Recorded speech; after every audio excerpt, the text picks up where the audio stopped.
છેલ્લે આપણે જે ગયા લેક્ચરની અંદર જે ડિસ્કસ કર્યું એમાં છેલ્લે જેન્ડરની વાત કરી, ત્યારબાદ સિંગ્યુલર પ્લુરલની વાત કરી, ત્યારબાદ જે પ્લુરલ્સ છે એ ઘણા બધા છે, એવા છે કે જે હંમેશાને માટે પ્લુરલમાં આવે છે, એવા છે કે જે હંમેશાને માટે પ્લુરલમાં આવે છે પણ સિંગ્યુલરની અંદર એ જોવા મળે છે, અથવા તો એની સાથે જે ક્રિયાપદ છે એ હંમેશાને માટે કેવા વપરાય છે તો કે સિંગ્યુલર વપરાય છે. તો હવે જે રિવિઝન છે એનો છેલ્લો ટોપિક આર્ટિકલ. સામાન્ય રીતે આપણે આર્ટિકલ છે એ 5મા ધોરણથી સમજતા આવ્યા છીએ, પણ આર્ટિકલ છે એના ઉપયોગો ઘણા બધા છે. કઈ કઈ જગ્યાએ આર્ટિકલ્સ વપરાય છે, કઈ પ્રકારે આર્ટિકલ્સ હોય છે, અને આર્ટિકલના ઉપયોગો મોસ્ટ ઓફ ક્યાં ક્યાં થાય છે. ફોર એક્ઝામ્પલ તમને હંમેશાને માટે એક વસ્તુ શીખવાડવામાં આવી છે અથવા તો કહેવામાં આવી છે કે ભાઈ કોઈ પણ સ્વર છે એની સામે એન નો ઉપયોગ થાય, અથવા તો કોઈ પણ વ્યંજન છે એની સામે એ નો ઉપયોગ થાય, અને કોઈ નિશ્ચિત વસ્તુ છે એની સામે ધ નો ઉપયોગ થાય. પણ ક્યાં એ કેવી રીતે, ક્યાં એન કેવી રીતે, ધ છે એ કેવી રીતે.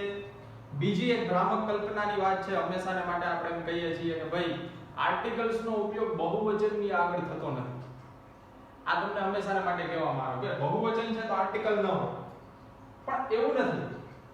હા, એ એકંદરે સાચી વાત છે કે જે આર્ટિકલ એ અને એન ની વાત જ્યારે આપણે કરીએ ત્યારે એ હંમેશાને માટે સિંગ્યુલર ની સાથે વપરાય છે. ધ ને એવા કોઈ પણ વસ્તુ સાથે ક્યાંય લેવા દેવા છે નહીં. ધ છે એ એકવચન સિંગ્યુલર ની સાથે વપરાય અને બહુવચન પ્લુરલ ની સાથે પણ વપરાય. એને એક જ વસ્તુ જોઈએ કે નિશ્ચિતતા ધરાવતો શબ્દ હોય એટલે ધ નો ઉપયોગ થાય. એક જ વસ્તુ તમારે માઇન્ડમાં રાખવી. પછી આપણે હંમેશાને માટે ધ ની અંદર હજી ડીપમાં જોશું કે કેવી રીતે એમાં જાતિવાચક શબ્દ છે, આખી જાતિનો ઉલ્લેખ કરતો હોય તો ધ નો ઉપયોગ થાય, કે ભાઈ કેવી રીતે તમને એક કહેવામાં આવે છે કે ભાઈ દરિયાનું નામ હોય ને, સમુદ્રનું નામ હોય ને, અથવા તો મહાસાગરનું નામ હોય, અને પર્વતોનું નામ હોય ને, નહેરોનું નામ હોય ને, બરાબર, નદીઓનું નામ હોય ને, કોઈ પણ એવા પુસ્તકોનું નામ હોય, અથવા તો ઓર્ડિનલ નંબર્સના નામ હોય, તો એની અંદર ધ નો ઉપયોગ થાય છે. પણ અંતે એક જ વસ્તુ ધ ની અંદર ધ્યાનમાં રાખવાની, ધ છે એ હંમેશાને માટે લેજેન્ડરી અથવા તો કોઈ પણ ડેફિનેટ વસ્તુ છે એને પકડશે.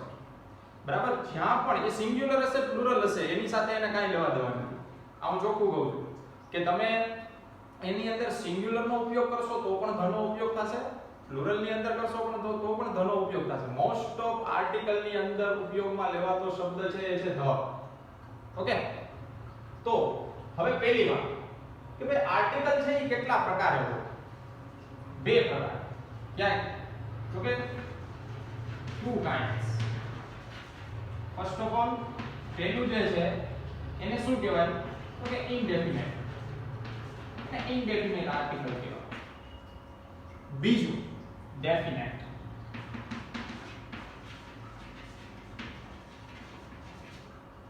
ડેફિનેટ આર્ટિકલ અને ઇનડેફિનેટ આર્ટિકલ એટલે કે અનિશ્ચિત જે આર્ટિકલ તમે કહો છો એ અને નિશ્ચિત આર્ટિકલ કહો છો એ. આર્ટિકલ ને હંમેશા માટે આર્ટિકલ્સ વચાય કેમ કે એ ત્રણ છે. બરાબર, એવી રીતે તમે ઇનડેફિનેટ ની વાત કરો તો એ બે છે, એટલે એમાં તમારે બોલવું પડે ઇનડેફિનેટ આર્ટિકલ્સ. જ્યારે તમે ડેફિનેટ આર્ટિકલ ની વાત કરો તો એની અંદર તમારે બોલવું પડે ડેફિનેટ આર્ટિકલ.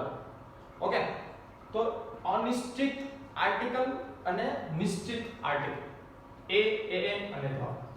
હવે ત્યાંથી થોડાક આગળ જઈએ તો કે એ અને એન.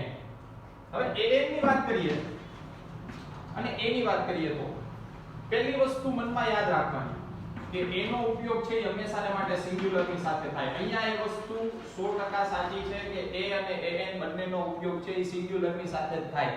કોઈ પણ એક વ્યક્તિ, વસ્તુ, સ્થળ, પ્રાણી, પશુ, પક્ષી, જે કાંઈ પણ સજીવ અથવા નિર્જીવ એને તમારે એક છે એવું દર્શાવવું છે ત્યારે એની અંદર તમે એ નો ઉપયોગ અથવા તો એન નો ઉપયોગ કરી શકો છો. હવે એમાં બીજી વાત કરીએ કે ભાઈ એ છે એનો ઉપયોગ છે હંમેશાને માટે વ્યંજનની સાથે થાય અને an નો ઉપયોગ છે એ હંમેશાને માટે સ્વરની સાથે થાય. હવે અહીંયા આપણને સીધું મગજમાં આવે કે ઇંગ્લિશની અંદર ટોટલ લેટર્સ કેટલા? તો કે લેટર્સ છે ઈ છે 26 બરાબર 26 છે. એમાંથી 21 છે એ કોન્સોનન્ટ છે. કોન્સોનન્ટ એટલે વ્યંજન બરાબર. અને એમાંથી જે 5 છે એ શું છે? તો કે વોવેલ્સ છે, સ્વરો છે. પણ તમે એમ કહો કે a e i o અને u આનાથી સ્પેલિંગ શરૂ થાય એટલે આપણે એની આગળ આર્ટિકલ an નો ઉપયોગ કરીએ અને એના સિવાય કોઈ પણ લેટર્સ હોય તો એની આગળ આપણે આર્ટિકલ a નો ઉપયોગ કરીએ અનિશ્ચિતતાની બાબત બરાબર. પણ આપણે જે ઉચ્ચારની અંદર લેવાનું છે, જે કાંઈ લેવાનું છે એ સ્પેલિંગ્સ છે એના લેટર્સથી અથવા તો એના શરૂઆતના પહેલા વર્ણથી નથી લેવાનું. જ્યાંથી આપણે જે ઉચ્ચાર બોલીએ છીએ એની અંદર શું બોલીએ છીએ એના ઉપરથી આપણે લેવાનું છે કે આની અંદર આર્ટિકલ an નો ઉપયોગ થાય કે આર્ટિકલ a નો ઉપયોગ થાય. તો એના માટે આપણે ગુજરાતીના જે સ્વર અથવા તો વ્યંજન છે એને સમજવા પડે. એના ઉપરથી આપણે જોઈએ તો આપણને ખ્યાલ આવી જાય કે ભાઈ આની સાથે આપણને આર્ટિકલ a નો ઉપયોગ કરી શકશું કે આર્ટિકલ an નો ઉપયોગ કરી શકશું. ફોર એક્ઝામ્પલ તમને પેલા આપણે ગુજરાતીના સ્વરોની વાત કરીએ તો ગુજરાતીના સ્વરની અંદર અ છે, આ છે, ઉ છે, ઉ છે, ઈ છે, ઈ છે, રૂ છે બરાબર. મોસ્ટ ઓફ છે અ આ ઈ ઉ અને ઉ. આ જે 6 જે છે એનાથી કોઈ પણ ઉચ્ચાર છે એ શરૂ થતો હોય તો આપણે આર્ટિકલ an નો ઉપયોગ કરવો પડે. અને એના સિવાય જે કાંઈ વ્યંજનો છે એટલે કે ક છે, ખ છે, ગ છે, ઘ છે બરાબર. ત્યારબાદ અંગ છે ચ છ જ ઝ ય ટ ઠ ડ ઢ ણ ત થ દ ધ ન પ પ બ ભ મ ય ર લ વ શ શ અને શ બરાબર. હ અળ અક્ષ અને જ્ઞ આટલા વ્યંજન છે.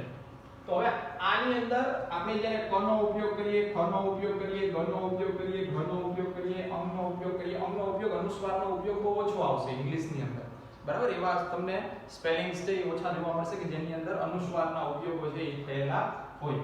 પણ એના સિવાય જે કાંઈ તમને આ શું કહીએ તો કે આપણને જે કાંઈ કક્કો છે બરાબર અથવા તો જે કાંઈ તમને આ ગુજરાતીની અંદર છે એ આવડવું જોઈએ બરાબર. તો હવે જે વ્યંજન ગુજરાતીની અંદર છે અને જે સ્વર છે એ ગુજરાતીની અંદર છે એના ઉપરથી આર્ટિકલ an અને a એનો ઉપયોગ નક્કી થાય. પહેલી વાત કોઈ પણ શબ્દ છે એ એવો છે. ફોર એક્ઝામ્પલ આપણે એક શબ્દ લઈએ યુનિવર્સિટી. તો યુનિવર્સિટીની અંદર a e i o અને u આ 5 સ્વરમાંથી એક શબ્દ છે એ આવે છે યુ. પણ એનો ઉચ્ચાર છે એ કઈ રીતે છે તો કે ય થી છે બરાબર. યુનિવર્સિટી આ રીતે આપણે લખીએ છીએ તો એ ય થી છે ને એટલા માટે આની સાથે આર્ટિકલ a નો ઉપયોગ થાય. આર્ટિકલ an નો ઉપયોગ થતો નથી. આપણે કહી શકીએ કે ઇટ્સ અ યુનિવર્સિટી, તે એક યુનિવર્સિટી છે બરાબર. અથવા તો તમે એમ કહી શકો કે ભાઈ ભક્ત કવિ Narsinh Mehta university it's a university, તે એક યુનિવર્સિટી છે. એના જેવી બીજી પણ યુનિવર્સિટીઓ ઘણી બધી છે, યુનિવર્સિટીઝ ઘણી બધી છે. ઓકે. તો અહીંયા જે આપણે જોઈએ છીએ કે ભાઈ ઇંગ્લિશની અંદરનો તો અહીંયા સ્વર છે a e i o u એમાંથી કોઈ પણ એક છે પણ એનો ઉચ્ચાર છે એ ય થી શરૂ થાય છે એટલા માટે એમાં આપણે આર્ટિકલ a નો ઉપયોગ છે એ કરીએ છીએ. હવે એના જેવા બીજા શબ્દ લઈએ જેમ કે ઓના. હવે અહીંયા છે તો કે h થી શરૂ થાય છે તો આપણે ABCD બોલીએ કે A B C D E F G H I J K L M N O P Q R S T U V W X Y અને Z. તો આની અંદર A E I O U આમાંથી ક્યાંય તમને h છે એ સ્વરમાં આવતો હોય એવું દેખાય છે તો કે નથી દેખાતું. તો હવે આની અંદર આપણે an નો ઉપયોગ શા માટે કરીએ છીએ? અહીંયા આપણે શા માટે એમ કહીએ છીએ કે he is an honorable person, તે એક સન્માનીય અથવા તો સન્માન આપવાને લાયક વ્યક્તિ છે. આવું શું કામ આપણે કહીએ છીએ તો કે એનો જે ઉચ્ચાર છે એ શેનાથી થાય છે? તો કે આવી રીતે લખીએ છીએ ઓનર, અથવા તો આપણે એમ કહીએ છીએ કે ઓનરેબલ. તો હવે અહીંયા જે ગુજરાતીનો સ્વર છે એના મુજબ આનો ઉચ્ચાર થાય છે, એટલા માટે ત્યાં આર્ટિકલ an નો ઉપયોગ કરવામાં આવે છે. તો આ વસ્તુ હંમેશા માટે યાદ રાખો કે જે ગુજરાતીના અથવા તો હિન્દીના તમે જે કાંઈ ભાષાની અંદર ભણતા હો, તમારી માતૃભાષા જે કાંઈ હોય, બરાબર, અથવા તો સંસ્કૃતના, એના જે સ્વરો છે એનાથી કોઈ પણ ઉચ્ચારની શરૂઆત થાય છે તો ત્યાં આર્ટિકલ an નો ઉપયોગ થાય. પણ જે એના વ્યંજનો છે એનાથી કોઈ પણ ઉચ્ચારની શરૂઆત થાય છે તો ત્યાં આર્ટિકલ a નો ઉપયોગ થાય છે, નહીં કે આર્ટિકલ an નો. બરાબર? તો આ વસ્તુ ખાસ ધ્યાન રાખો. બીજું કે બંને આર્ટિકલ છે એ કેવા છે? તો કે ઇનડેફિનેટ છે, અનિશ્ચિત છે. બરાબર? એ કોઈ પણ અનિશ્ચિત વ્યક્તિની વાત કરશે, અનિશ્ચિત વસ્તુની વાત કરશે, અનિશ્ચિત પ્રાણીની વાત કરશે. બરાબર? આપણે એમ કહી શકીએ કે he is a lion. તે એક સિંહ છે. બરાબર? બીજું કે હવે એનો ઉપયોગો છે એ ક્યાં ક્યાં થાય છે? તો કે એક સ્વર અને વ્યંજન, એ તો ક્લિયર થઈ ગયું. એના સિવાય તો કે પ્રથમ વખત ઉલ્લેખ થતો હોય. આપણે કોઈ પણ વસ્તુને એમ કહીએ કે આ, આપણે એમ કહીએ કે ઇટ્સ અ કાઉ, તે એક ગાય છે. The cow is a useful animal. કે ગાય છે એ એક ઉપયોગી પશુ છે. બરાબર? તો હવે આની અંદર તમે પ્રથમ વખત જ્યારે ઉપયોગ કર્યો, કામ એમ બોલ્યા, ત્યારે તમે શું કર્યું? તો કે આર્ટિકલ a નો ઉપયોગ કર્યો, એ જે કાંઈ સ્વર વ્યંજન છે એના નિયમ મુજબ. બીજું, કોઈ પણ વસ્તુ એક છે, આપણે એમ કહીએ કે he is a professor, તે એક પ્રોફેસર છે. he is a teacher, she is a teacher. તો આની અંદર તમે એક છે એવો ઉલ્લેખ કરો છો. આર્ટિકલ a અથવા તો આર્ટિકલ an, આ બંને છે એ એવો ઉલ્લેખ કરે છે કે તે એક છે. બરાબર? જે વસ્તુની, જે વ્યક્તિની, જે પશુની અથવા જે પ્રાણીની કોઈ પણ ની પણ તમે વાત કરતા હો તો એ એક છે એવો ઉલ્લેખ કરે છે. એટલે કે તે એક છે એવા ઉલ્લેખની અંદર.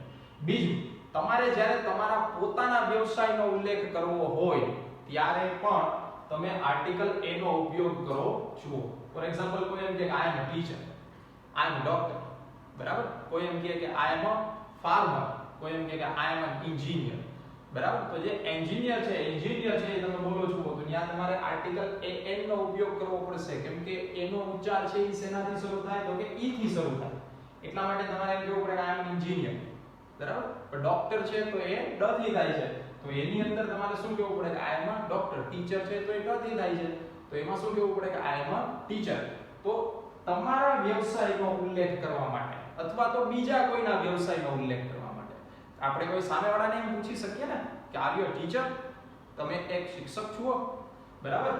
તો હવે કોઈ પણ વ્યક્તિના, ત્રીજી વ્યક્તિ, બીજી વ્યક્તિ, પહેલી વ્યક્તિ, કોઈ પણ વ્યક્તિના વ્યવસાયનો ઉલ્લેખ કરવા માટે તમારે આર્ટિકલ a નો ઉપયોગ કરવો પડે, અથવા તો આર્ટિકલ an નો ઉપયોગ. ઈ જે કાંઈ સ્વર વ્યંજનના નિયમો છે એ મુજબ. પછી અનિશ્ચિત વ્યક્તિ, આ વાત આપણે પહેલા પણ થઈ ગઈ કે અનિશ્ચિત વ્યક્તિ, વસ્તુ, સ્થળનો ઉલ્લેખ કરે. બીજું તો કે ભાવતાલ દર્શાવવા માટે કોઈ પણ વસ્તુ છે એ પરચેસ કરતા હોઈએ આપણે, તો આપણે એમ કહીએ કે bananas are 10 rupees a dozen, કે કેળા છે એ 10 રૂપિયાના એક ડઝન છે.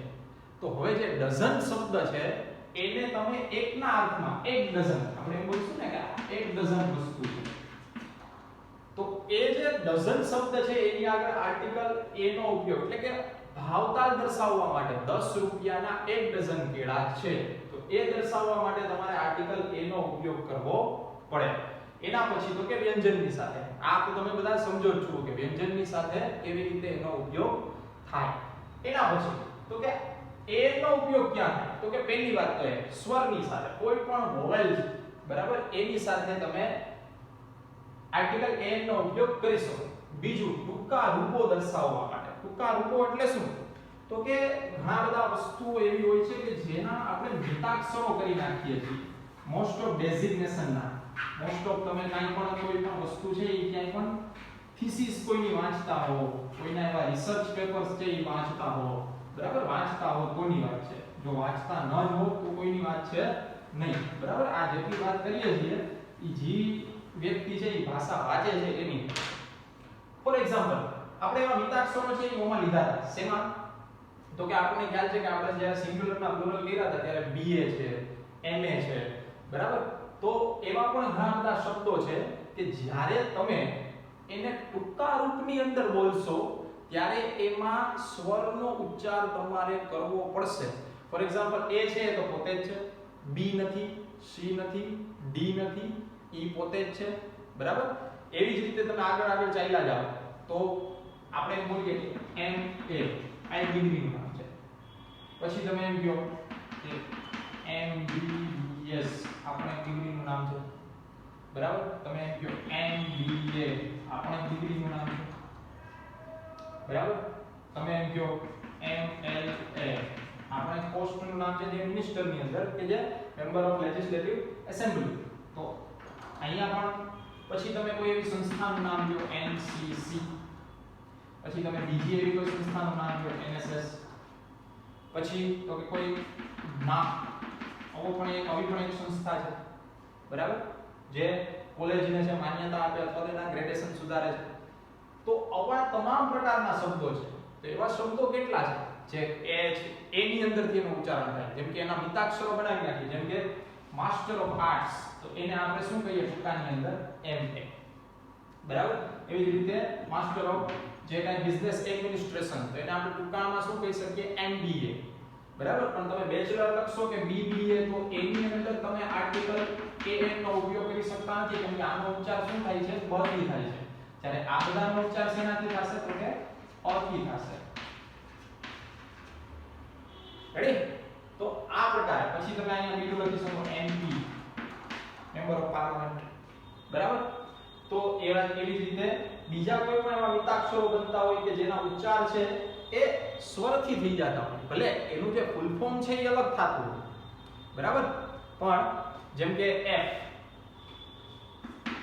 તમે FY તેમાં અ બોલશો ને, પછી તો કે SY એમાં પણ અ બોલશો ને, પણ પછી તમે TY આવી રીતે બોલશો ત્યાં ટ બોલશો. તો આનો ફૂલ ફોર્મ છે ફર્સ્ટ યર, સેકન્ડ યર અને થર્ડ યર થાય છે. પણ તમે જ્યારે આને મિતાક્ષરની અંદર ઓળખાવશો ત્યારે એમાં F છે એ તમારે અ થી બોલવું પડે. એટલા માટે તમે એમાં શું કરો છો તો કે આર્ટિકલ AN નો ઉપયોગ કરવો પડે. S બોલો છો તો એમાં પણ આર્ટિકલ A નો ઉપયોગ કરવો પડે, જેમ કે એના ઉપરથી બીજું પડે SSC.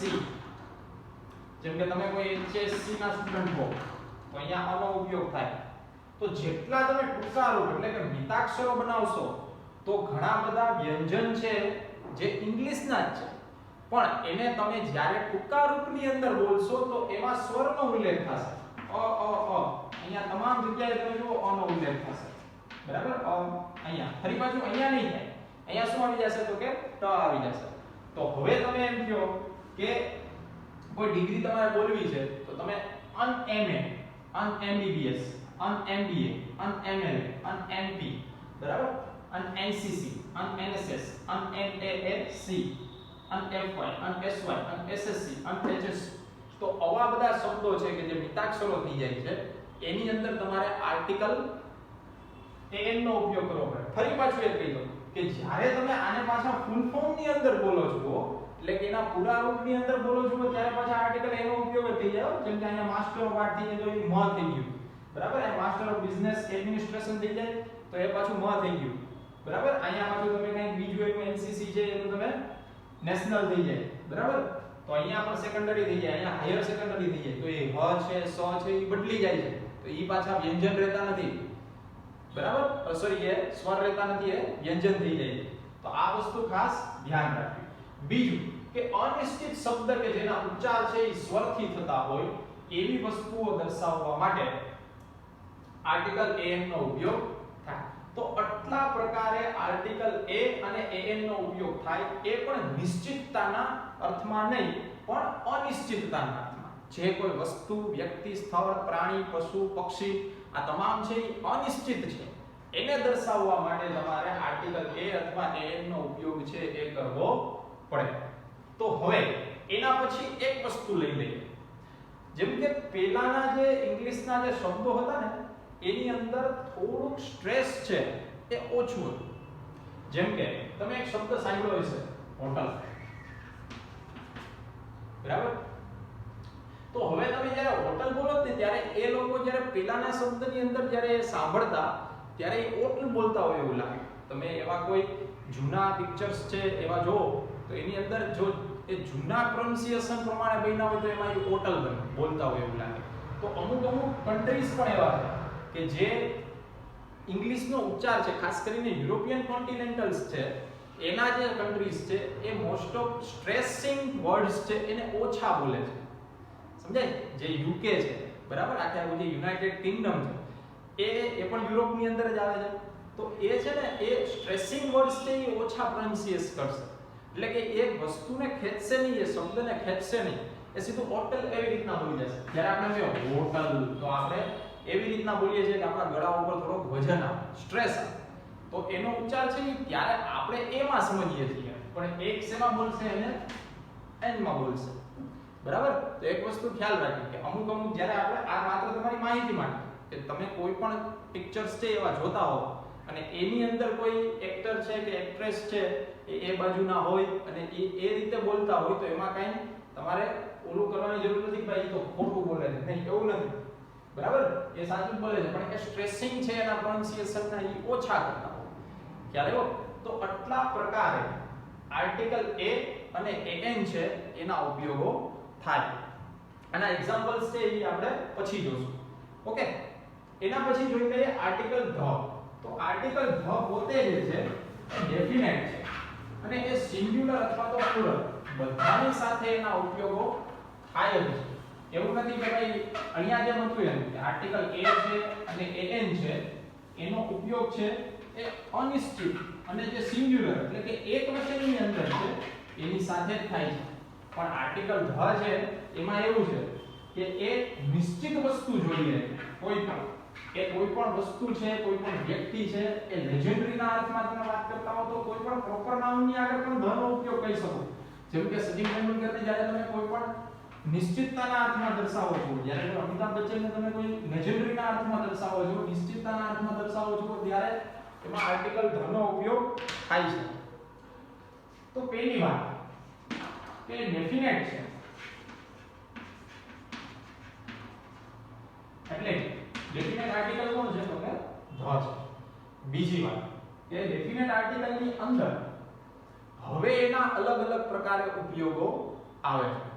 તો પહેલી વાત કે એને સિંગ્યુલર પ્લુરલ એની સાથે કઈ લેવા દેવાનું નથી. બરાબર.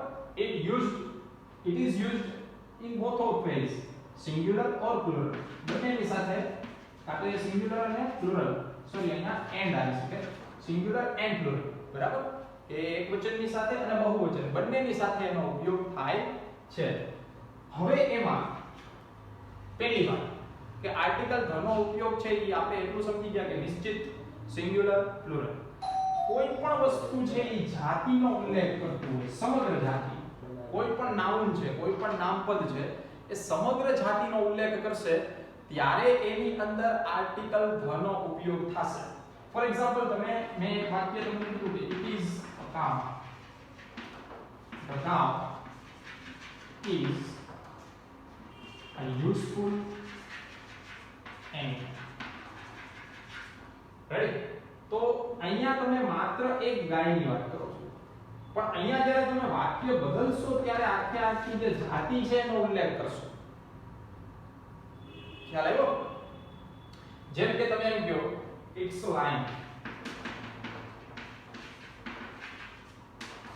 The lion is ferocious animal. એટલે કે એક ઘાતકી પ્રાણી છે. રેડી? તો અહીંયા તમે કોઈ પણ એક સિંહ એવો ઉલ્લેખ કરો છો, પણ અહીંયા તમે આખી સિંહની જે જાતિ છે એનો ઉલ્લેખ કરો છો, એટલા માટે ધનો ઉપયોગ થાય. એટલા માટે તમે એને એ રીતે પણ સમજી શકો, પહેલી વખત તમને કોઈ એ રીતે પણ સમજાવ્યા હોય કે જાતિવાચક નામ જે આખી જાતિનો ઉલ્લેખ કરતું હોય એવા નામની આગળ આર્ટિકલ ધનો ઉપયોગ થાય. અથવા તો બીજી રીતે તમને એ પણ રીતે સમજાવ્યું હોય કે વાક્યમાં કોઈ એકનું એક નામપદ છે એ બીજી વખત આવે ત્યારે એમાં આર્ટિકલ ધનો ઉપયોગ થાય છે.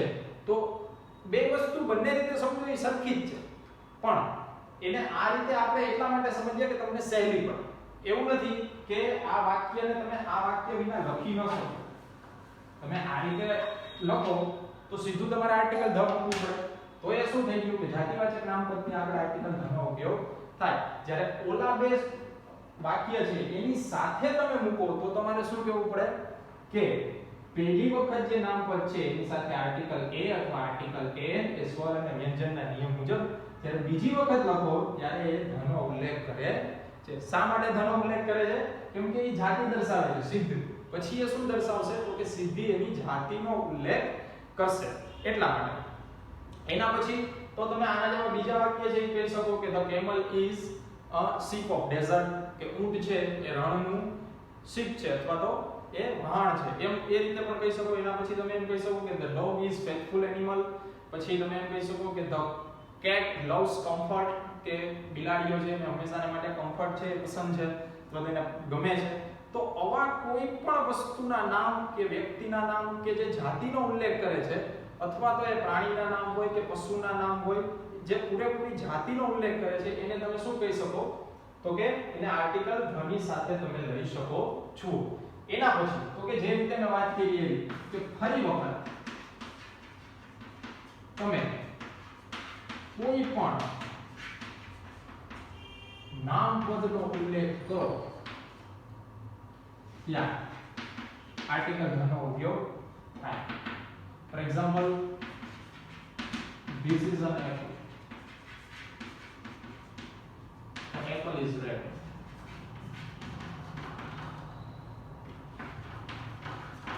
બરાબર. એના પછી તમે એમ કહો this is a mango.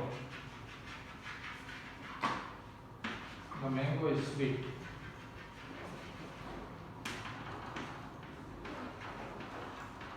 તો અહીંયા તમે જો ફરી વખત તમે કોઈ પણ નામપદનો ઉપયોગ કરો ત્યારે તમે આર્ટિકલ ધનો ઉપયોગ કરો છો. શા માટે? તો કે અહીંયા આખી જાતિનો ઉલ્લેખ કરશે એટલા માટે. તો હવે આને આપણે ફરી પાછું અહીંયા જોયું હતું એવી જ રીતનું એ વાક્ય થયું. આને ફરી પાછું તમે એમ પણ કહી શકો, તમારે સીધું કોઈને એમ કાઈ કેવું નથી કે this is an apple and the apple is red, ને તમે વાક્ય આ રીતે પણ બોલી શકો કે the apple is red. બરાબર. શું કામ? તો કે બધાય સફરજન છે એ લાલ છે. પછી એમાં બીજા અમુક સફરજન જે પાયકા ન હોય તો એ એવાય હોય, એટલે એમાં કોઈ કહેતા નહીં કે ભાઈ લાલ જ નથી હોતા ને કોઈ બીજા જોયેલા છે એટલે એવા કંઈ કોઈ બોલતા નહીં. બરાબર. મોસ્ટ ઓફ જે લાલ હોય. એના પછી તો મેંગો ઇઝ સ્વીટ. બરાબર. તો આની અંદર તો કે આખી જાતિનો ઉલ્લેખનો વાક્ય છે એ આપણે સીધું પણ બોલી શકીએ છીએ. તો આ રીતે આર્ટિકલના ઉપયોગો છે એ અલગ અલગ પ્રકારે થાય છે. આ છે એ આર્ટિકલ ધના બેઝિક જે તમને નિયમો છે એ મેં કીધા. હવે આપણે આર્ટિકલ ધને જે ડીપલી છે એ નેક્સ્ટ વિડિયોની અંદર ભણશું. અહીંયા આપણે આર્ટિકલ એ અને એન છે એ સંપૂર્ણ રીતે સમજી લીધા. બરાબર. હવે એનો ઉપયોગ કરતા શીખજો અને એના વાક્યો છે એ આપણે છેલ્લે મૂકશું અને તમને સમજાવશું કે કઈ રીતના આપણે છે. પણ આર્ટિકલ ધ છે એ હજુ આપણે ડીપમાં થોડાક જાશું. હવે એ નેક્સ્ટ વિડિયોની અંદર આપણે જોશું. Thank you.